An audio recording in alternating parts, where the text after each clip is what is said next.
Sickly and exhausted from a pernicious bout of fever, Daniel Giraud Elliot reclined in his tattered camp chair in the mid-morning shade of a solitary tree.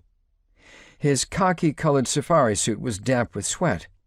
A pith helmet straddled his lap, while the dome of his bald head glistened. His full white beard and walrus mustache, often meticulously groomed, were a rat's nest of dirty tangles.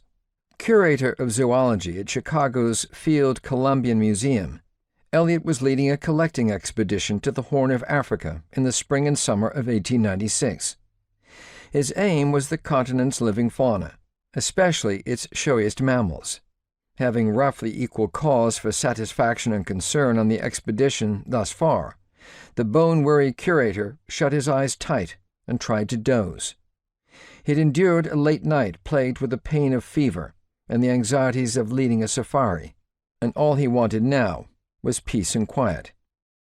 Elliot and his party were encamped on the dry and featureless Toyo Plain in the remote interior of what was then known as British Somaliland.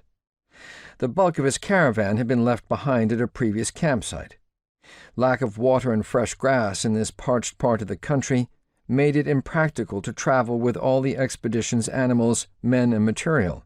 A mere skeleton crew of essential safari personnel, including headmen, guards, gun-bearers, porters, and cooks, was with Elliot in camp.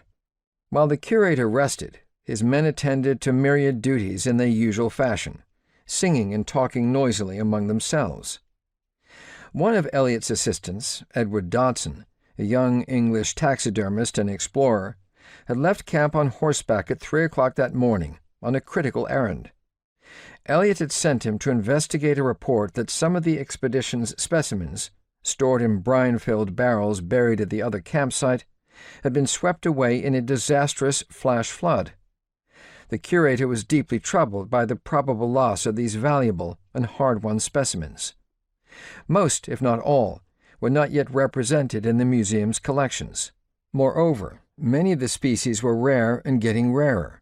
Some, Elliot feared, faced imminent extinction. To lose these priceless specimens was a calamity.